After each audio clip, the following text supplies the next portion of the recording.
Now here's Daniel Black. Hello everybody, it's Daniel Black here on the Daniel Black Radio Show here on DCB Radio Network. Thank you for joining us. It really it makes us proud for us to be part of your day here on the Daniel Black Radio Show. We have a lot to get to. Texas A&M, all the moves to the SEC, that's one thing we need to get to. The PGA Championship is going on. So definitely there is a lot to get to. Let's start off with the PGA Championship. Yes, the PGA Championship. This really is an exciting PGA Championship through 3 rounds. Let's take a look. The leaderboard here at the PGA Championship. Let me get the leaderboard.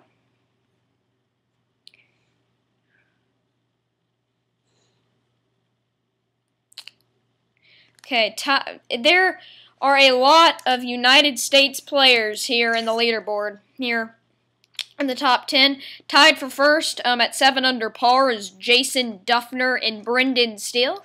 Alone at 3 and third. Tied for third is Jim Furyk and Keegan Bradley at 5 under par, just 2 shots back of Dufner and Steele. Alone in 5th place at 4 under par is Steve Stricker.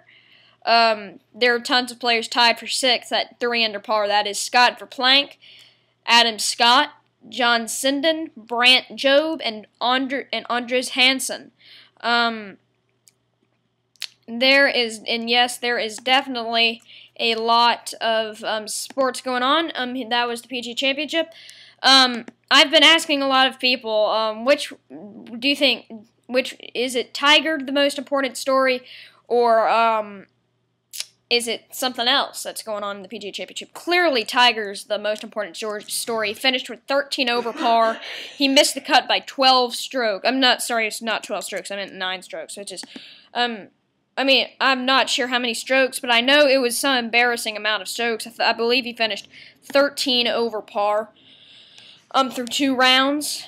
He missed the cut, which is very odd for Tiger, but of course Tiger's been struggling so far this season. He has only played, of course he was out for 3 months because of his left knee and his knee injury. He had I think a broken knee and a torn Achilles, something like that. And speaking of torn Achilles, we'll get to we'll make sure we'll talk about the story later. But I believe, I'm not sure if it's a torn Achilles. I think it's a torn Achilles. You can tell me in the comments if I'm saying this wrong. But Niall Davis, the Arkansas Razorback star halfback, is out for the season because of an injury. I believe it's a torn Achilles. But if it's not, you can just tell me in the comments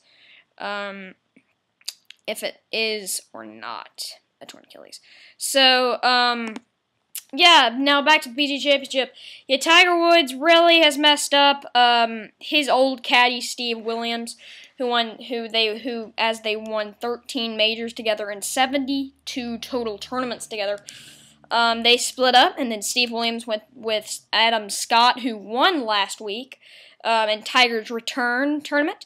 And now Adam Scott is just, I believe, 3 shots back at the PGA Championship. So, so things are going Steve Williams' way, but clearly not going Tiger's way.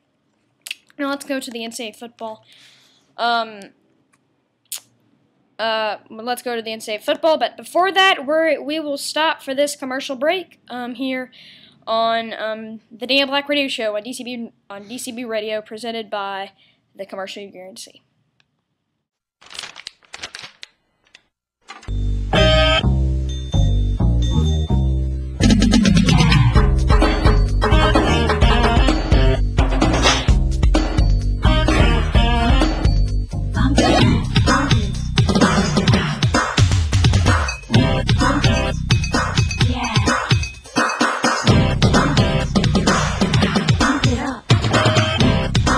The power of Viagra.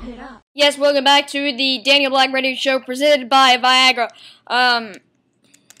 So let's talk about the Texas A&M story, as it is official. They are headed to the Southeastern Conference, where there will not be 12 teams in the Southeastern Conference. There will be 13 teams, including Texas A&M.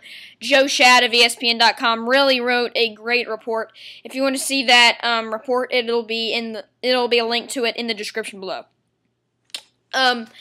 Texas A&M is intending to move to the SEC, Southeastern Conference, and intends to play until in 2012 because about a couple more days, a couple more weeks until the college football season starts. It's too little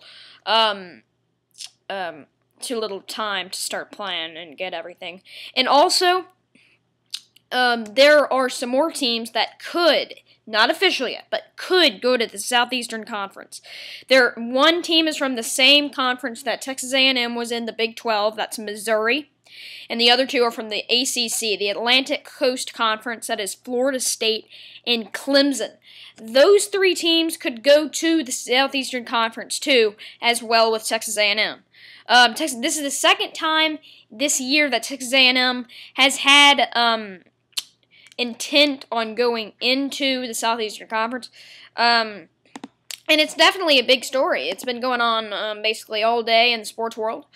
And it's very big. And I've been talking about this, and if none of Missouri, Florida State, or Clemson come in, and Texas A&M literally just comes in, because I think it is official, they'll come in. That means there'll be 13 teams in the Southeastern Conference, so that means there'll be one division with 7 teams and another division with 6 teams. That's unfair. But I think that if they would put Texas A&M in a conference, it would be the SEC East, because the SEC East is weaker than the SEC West. I bet if the SEC West could split from the Southeastern Conference and just be a conference itself, just the SEC West, a conference itself, they could probably win every single national championship. They could probably win every single national championship there is to have, because the SEC West, 5 of the 6 teams in the SEC West are in the top 20 in the top 20 in the US Today preseason polls going into the season. The only one team is not, that's Ole Miss, which isn't even in the top 25. The teams, there's a rising Mississippi State team that's 20th in the preseason poll. LSU, there's defending national champion Auburn. There's Alabama. There's Arkansas. But the thing I was talking about Arkansas is that they lost their star quarterback, Ryan Mallett.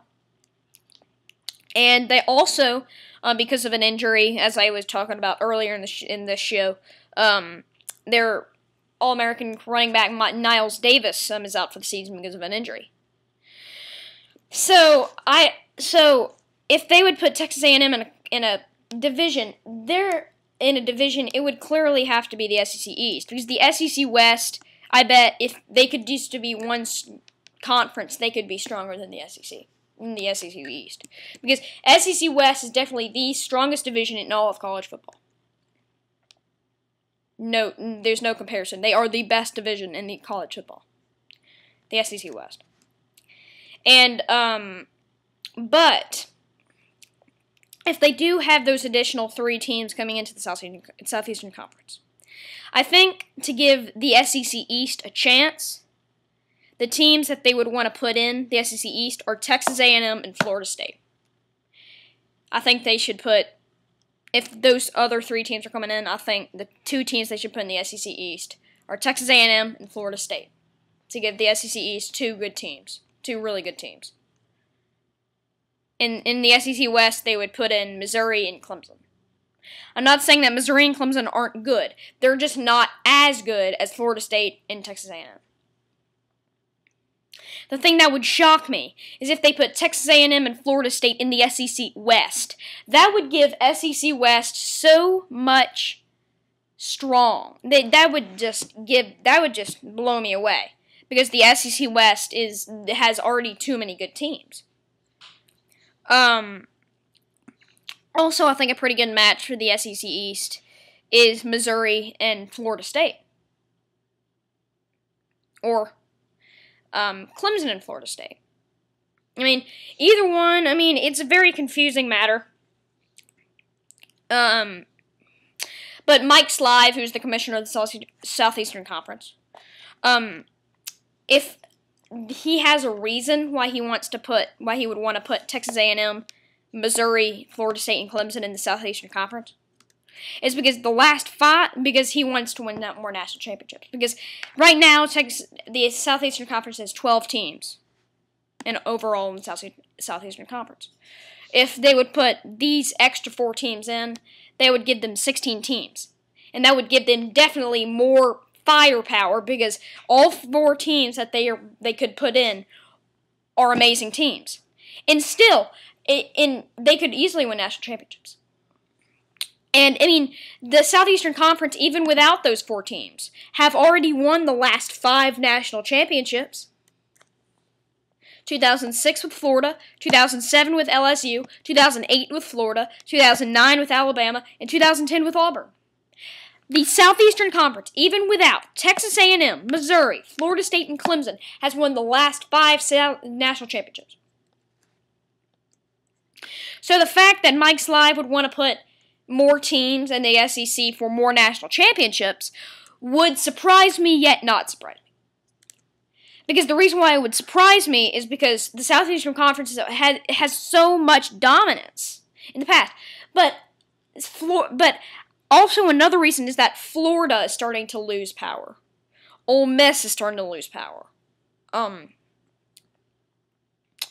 Kentucky, in my opinion, is starting to lose power. Tennessee is definitely going low. So, I mean, and if they would put Clemson, Texas A&M, Florida State, and Missouri in the Southeastern Conference, that could definitely give them more national championships. And I think those 2 reasons are the reasons why Mike Slive, the commissioners of the Southeastern Conference, would put those 4 teams in the Southeastern Conference. So, yeah, so that is the topic for today, and I make sure to keep to date with this channel, the DCB Radio, and of course go to my main channel, which is in the description below, MSU Fan Dan. And yeah, so for me, Daniel Black, for the Daniel Black Radio Show here on DCB Radio, I'm Daniel Black. So long until next week. I'm Daniel Black. Bye.